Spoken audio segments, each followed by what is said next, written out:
Good morning, everybody. So welcome back to the channel. Today we're going to talk about Q1. So how have sales been so far, eBay, Poshmark, for January, February, and March? So yeah, it's been a pretty good start. First off, I want to point out these little cat feets right here. So I'm currently cat sitting, well, cat and dog sitting, and that is Dylan over there. So he'll provide a little bit of entertainment in the background in case I'm droning on for too long. So all right, wanted to talk first just about some overall numbers of how things have gone in Q1 so far. And sales are definitely up from Q4 of last year.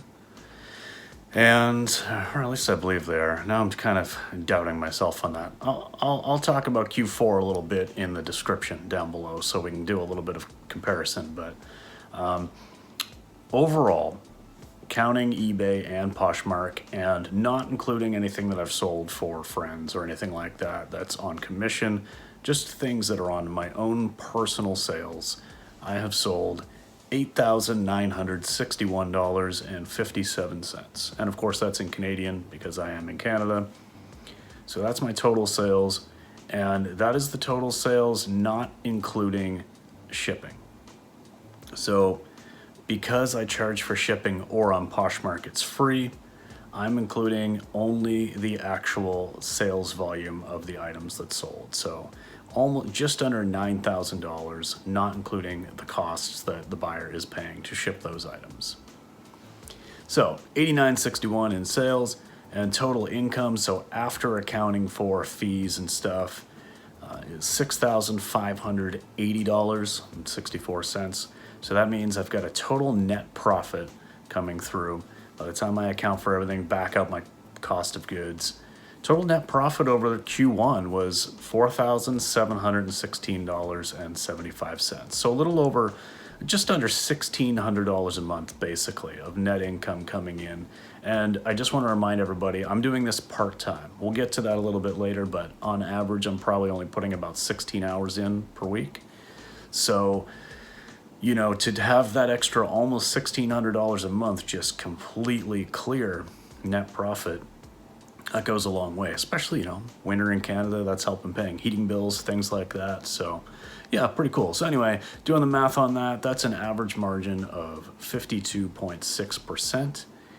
And talking about some average cost of goods so far, and just kind of diving a little bit further into the numbers here, I did figure out my average cost of goods, but just on clothing, because that's 99% of what I sell, certainly by dollar value. So I didn't bother like filtering out all DVDs and other like couple of other things that I had just kind of sourced for free or had in my own possession that I sold off. But my average cost of clothing so far for the year on anything that I've actually sold is $6.42. So that's right in line with the number that I used in last week's reseller Q&A video, where I talked about how I calculate my average profit on an item that maybe sells for $35 or $20 or whatever else.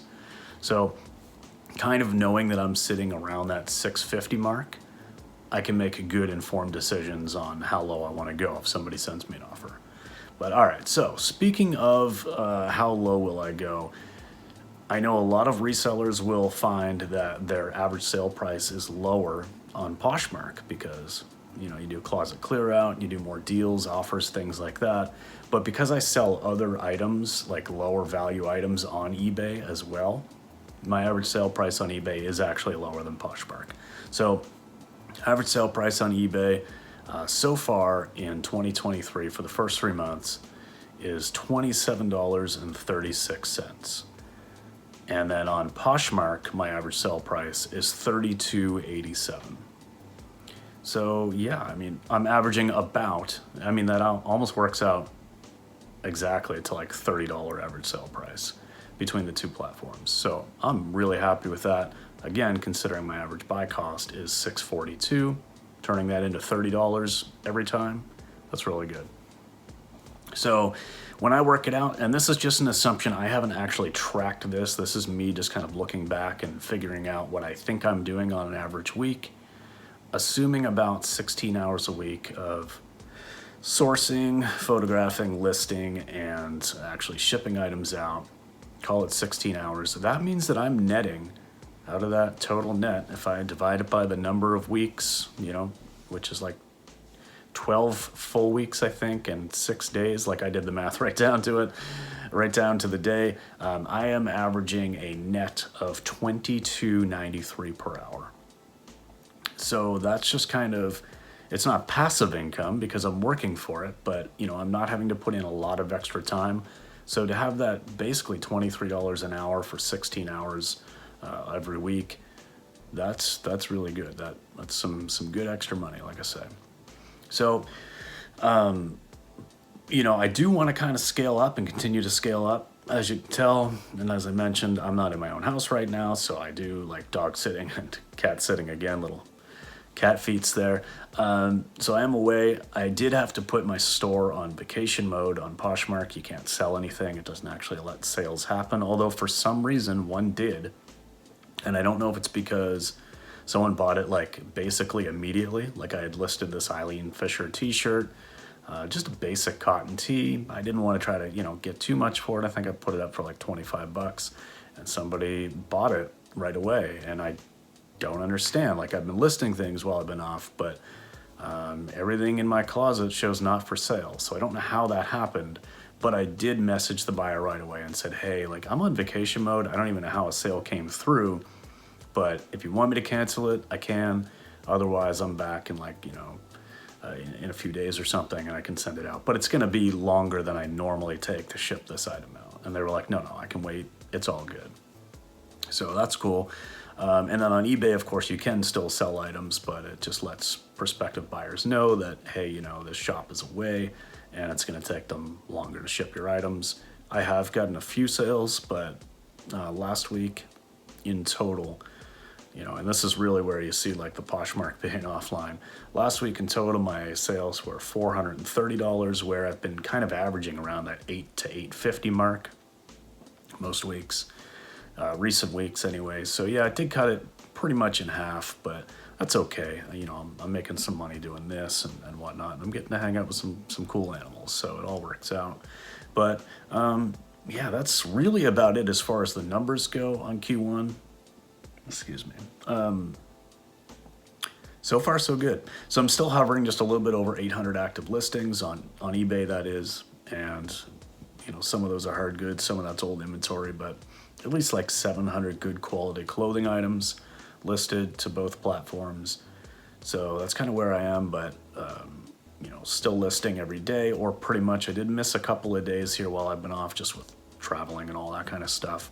But it's working out. So I'm still scaling up, still seeing some good returns, but just doing it responsibly. Like I don't want to just take all of the money that's coming in and just reinvest all of it. Like I do want to take some of those net profits, put it towards a bill, put it towards something else. So that's what I've been doing, and not just dumping all money back in inventory. Typically, I put about 50% of the income, so not the net profit, but the actual income after fees. I put about 50% of that onto like debt or current bills, but we'll just call it debt. And then the other 50% gets split up between, finding more inventory and what's the other thing? Oh, like business expenses, So I put some money towards, needing printer, ink, mailers, things like that. It all adds up. You're going to need those things. So I kind of plan to set some of that money aside for those things when I need them. Okay.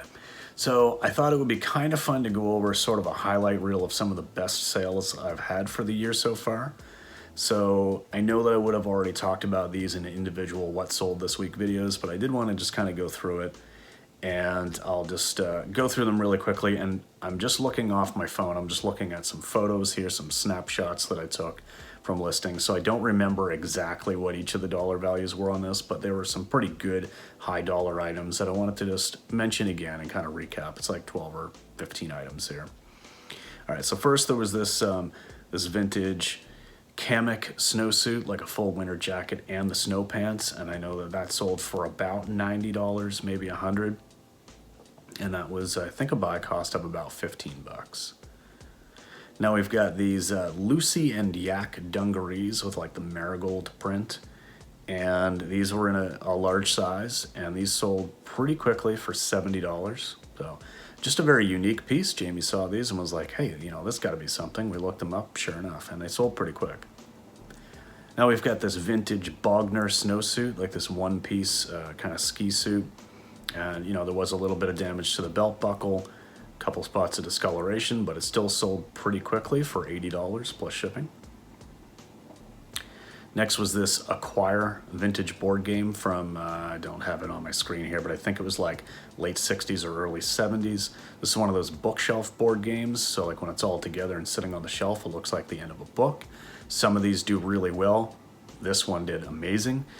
Paid $1 for this and sold it for $80. Actually, maybe even 89 something. Anyway, in that range. And yeah, it sold within a couple of weeks of listing. And next is this this manga set, this 6-book set of Totally Captivated, which is like kind of like a teen manga, sort of like a romance manga, I believe. In any case, bought this. I was in about 20 bucks on this one, and it sold for $120. And this was really cool because I actually sourced this at a store that's about an hour and 15 minutes, hour and 20 minutes from my house. So, we had gone out for the day to do a thrifting trip, and it sold to somebody who lived within just over a mile, 2 kilometers away from the store where I bought this within a couple of weeks. So I drove an hour and 20 minutes away, bought this, and then ended up shipping it back almost next door to that same store to somebody who lived there. It's just weird how that worked out.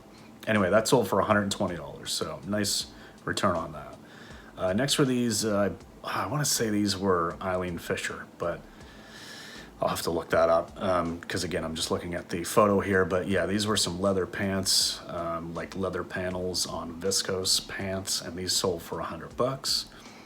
My buy cost for pants, if I get them from the normal place that I do, is $7.19 after taxes. So that into $100, great deal. Next was this new with tags J. Jill, kind of like it was a plus size pea coat. As you can see, there's like some ruffling there. I think one of these buttons might have had a little bit of a bend on it or something, but in any case, I think this sold for about $80. Now we've got this pair of Lululemon. This is like the studio pants or studio dance something or other, but it's got the cinch hem. These sold for $90. Again, pants $7.19 into $90, and they sold within a couple weeks of listing. This is, what is this? Oh, this is Ibex. Ibex is a great outdoor brand. This was like this is a 100% wool jacket. I forget the size and whatnot, but this sold for $60 or $70, and it sold within like just a few days of listing. So definitely something to keep an eye out for.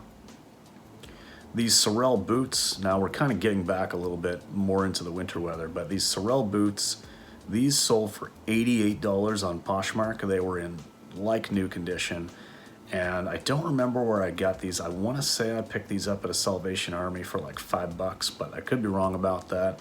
If I got it from my normal like chain that I buy from, they may have cost me somewhere around $6, $7. I don't remember, but in any case, they sold for $88 on Poshmark.